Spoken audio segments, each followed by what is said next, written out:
এশ এবুৰি সমস্যাৰে জৰ্জৰিত এখন জনজাতীয় গাঁও 1940 চনতে স্থাপিত হোৱা গাঁওখনত নাই কোনো উন্নয়ন গাঁওখনৰ উন্নয়নক লৈ কোনো গুৰুত্ব নাই স্থানীয় বিধায়ক কিংবা স্বায়ত্তশাসিত পৰিষদৰ তিনিচুকীয়া জিলাৰ হদিয়া সমজিলাৰ অন্তৰ্গত হদিয়া বিধানসভা সমষ্টিৰ অসম অৰুণাচল সীমান্তৱৰ্তী এখন জনজাতীয় গাঁও দুখন গাঁও সংযোগৰ একমাত্ৰ সমল হৈছে এই বাঁহৰ হাকু গাঁওখনৰ দলঙৰ অভাৱৰ লগতে বিধ্বস্ত বাটপথৰ বাবে বন্ধ হোৱাৰ উপক্ৰম হৈছে একমাত্ৰ চৰকাৰী অনুষ্ঠান প্ৰাথমিক বিদ্যালয়খন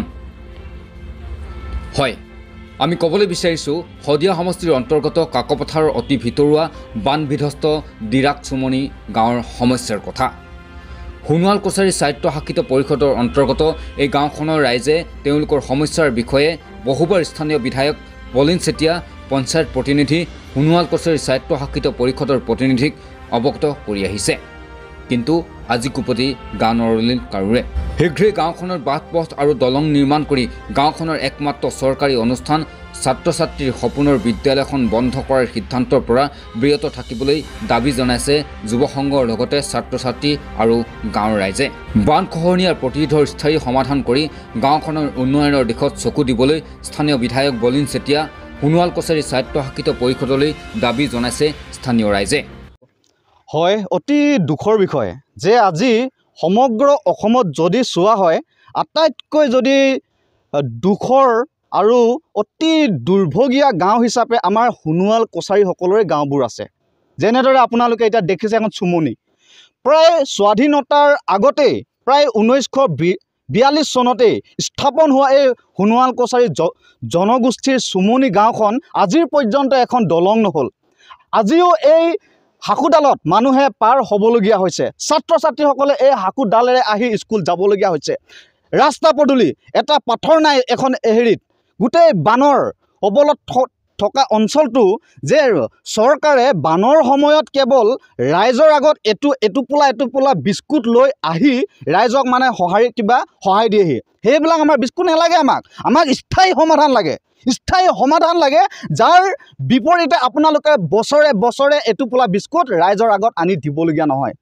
আমাক মথাউৰি লাগে ভাল আমাক দলং লাগে ভাল আমাক ৰাস্তা লাগে ভাল আমাৰ গোটেই ৰাইজৰ আগত এটা ধাৰণা আছে যে কেন্দ্ৰত যদি একে চৰকাৰ হয় ৰাজ্যত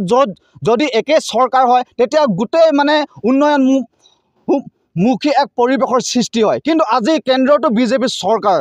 ৰাজ্যটো বিজেপি চৰকাৰ আনহাতে নালাগে আমাৰ গোটেই হুনুৱাল জনগোষ্ঠীক উন্নয়নৰ কাৰণে যি হুনুৱাল কছাৰী স্বায়ত্তশাসিত পৰিষদ আছে সেইখনো এখন বিজেপিৰ চৰকাৰ আৰু আমাৰ এই চুমনি অঞ্চলটো যি দিৰাক হুনুৱাল কছাৰী স্বায়ত্তশাসিত পৰিষদীয় এলেকা পৰে ইয়াৰো মেম্বাৰজন বিজেপিৰে হয় তাত সত্ত্বেও কিয় আজি আমাৰ গোটেই হুনুৱাল জনগণে এনেধৰণে দুৰ্ভগীয়া এটা জীৱন কটাবলগীয়া হৈছে খেতি বাতি কৰে ইয়াত আনিবৰ কাৰণে অসুবিধা ছাত্ৰ ছাত্ৰী আহে স্কুলত যাবৰ কাৰণে অসুবিধা তেতিয়াহ'লে এইবোৰ কেতিয়া স্থায়ী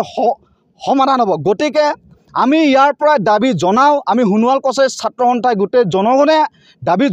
জনাইছোঁ যে হদিয়া সমষ্টিৰ মাননীয় বিধায়ক বলিন চেতিয়া ডাঙৰীয়াৰ প্ৰতি আমাৰ আশ্বাস আছে এতিয়া আমাৰ সময় আছে নিৰ্বাচনৰ পূৰ্বে আপুনি আহক এই চুমনি গাঁৱলৈ আৰু হুনুৱাল জনগোষ্ঠীৰ প্ৰতিখন গাঁৱলৈ আহক আৰু এই যি জৰাজীৰ্ণ অৱস্থা হৈ আছে আমাৰ ৰাইজৰ এইবোৰ আপোনালোকে চকু দি গোটেই সমাধানৰ পথ মুকলি কৰক এই আমাৰ আহ্বান আৰু শেষ দাবী ইয়াৰ পিছতো যদি এইবোৰৰ স্থায়ী সমাধান নহয় তেতিয়া কিন্তু আমি তীব্ৰ আন্দোলন গঢ়িবৰ কাৰণে সাজু আছোঁ এই সংবাদ মাধ্যমৰ দ্বাৰা আমি এয়া আপোনাক বাৰ্তা পঠাইছোঁ